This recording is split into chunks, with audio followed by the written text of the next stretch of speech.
Welcome back, Foxy Games UK new and existing subscribers. It is Tuesday, October 15. I'm Fox, your reliable source of aggregated video game news, speculation, and rampant rumour. News source links are available in the video's description where applicable, and today there are plenty.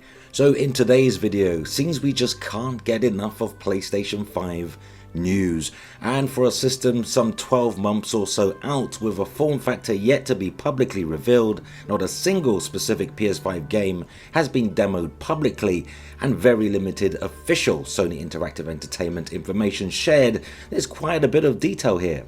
Not only that, but it seems with very little effort on Sony's part, a tweet here, a tweet there, PS5 is already dominating headlines. Now of course, with Xbox's annual event XO19 taking place in London this November, maybe they'll talk about Xbox Scarlet, maybe they won't, but at some point Microsoft are going to have to say something, or Sony will control the next gen narrative. Depending on what Team Xbox come up with, the pendulum could swing back and forth fairly quickly. Now you can be sure Foxy Games UK will be delivering all of the information your brain can manage, all explained in an easy to understand language for those not as tech savvy as some of us, or shall I say more hard-boiled gamers.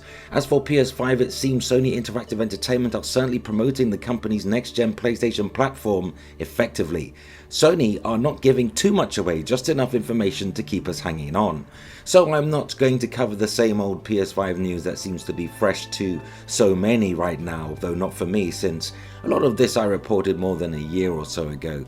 For everything PS5 going back as far as late 2017, check out the numerous Foxy Games UK PS5 related videos right here. You may be pleasantly surprised how early we were with a lot of this stuff. So recently, lucky members of the press attended a next-gen open world demo running on Navi graphics technology as featured in PlayStation 5 and Xbox Scarlet.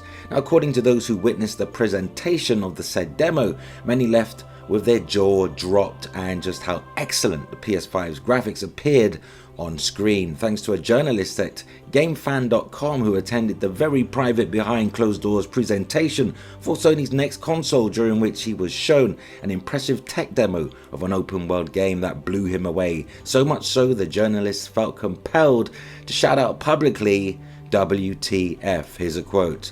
The demo that has been presented to me boasted the best real-time graphics I've ever seen. It seemed like it was a real game, not the usual demo by the graphics pumped out in Unity or Unreal Engine 4 as you can usually see at events like the Game Developer Conference. It is not possible to in no way see something like that on current generation consoles or even PC. Wow. So he went on to say, at the level of lighting, a quick eye and the dynamics of the environment is not even remotely comparable to what we see in Red Dead Redemption 2 or The Last of Us Part 2. Think of the impact it had with Killzone Shadowfall. It's something completely different than what we've seen in previous generations. The frame rate was about 25 to 30 FPS and it was a build in an embryonic state. Despite everything, I was open-mouthed when I saw her. The open world demo ran in native 4K, displaying shadows with an incredible level of detail. As per those who witnessed the account, the next console generation is making a considerable leap forward in terms of visuals. And latest word on the street is PlayStation 5 uses a hybrid AMD Ryzen CPU, a combination of technologies taken from Zen 2 and Zen 3. Think of PS5's Zen makeup as Zen 2 Plus, a sort of Zen 2 1.5. With PlayStation 5 developers and members of the press media all claiming it's possible to create worlds that are far more credible with regards to physical environmental interaction and photorealism. Well, in summary, a new report posted by a former Game Fan magazine editor on Reset Era revealed that he had recently seen a tech demo of a multi-platform open world game that is in development for PlayStation 5, Xbox Scarlet and PC. The demo, which is still at a polishing stage, runs at a solid performance. It's way ahead of games like Red Dead Redemption 2 and The Last of Us Part 2 in terms of scope, lighting and environmental effects and dynamics, as I said. So it seems some are surprised Sony's PlayStation 5 really first reveal of an open world game. Now the demo, which is still at a polishing stage, runs at a solid performance and is way ahead of games like Red Dead Redemption 2 and The Last of Us Part 2 in terms of scope, lighting and environment dynamics. And it seems some are surprised by Sony's PlayStation 5, really the first revealed open world game running at 30 FPS. Don't be. The very early untitled next-gen game demos really displayed at a native 4K resolution, and you'd be extremely naive to expect the latest cutting-edge AAA game engines to output at full 4K, 60 frames per second on PS5 or Xbox Scarlet, when even high-end PC rigs struggle. As mentioned in FG UK videos, dynamic 4K 60 and native 4K 30 will be most scenarios when it comes to next gen. It was running though on Navi based hardware in a current, well at the time of this video recording, current PS5 development kit. Now tell yourself with a straight face, this doesn't excite you. Now if that were all the PS5 news for today, I'm sure a lot of us would leave fairly satisfied, but that's not all. There may be a good reason behind the confusion regarding The Last of Us Part 2's multiplayer component. At one point, The Last of Us Part 2 did not have an online component. Then Naughty Dog clarified and revealed the online mode is separate and won't ship with the game. Well, here's maybe why. There's a very strong indication The Last of Us Part 2 online and Killzone online will headline PS5's launch. By now we should know Sony will launch the PlayStation 5 in holiday 2020, though the majority still don't have any idea what games Sony Interactive Entertainment will launch with the system. However, a recent online poll posted by official PlayStation Magazine UK has suggested that The Last of Us Part 2 online and Killzone online will form part of the day one lineup. The list already includes Ghost of Tsushima, which has already been rumored to come to the PlayStation 5 in enhanced form, as well as Horizon Zero Dawn 2. However, the inclusion of Killzone Online and The Last of Us Part 2 Online is really quite interesting.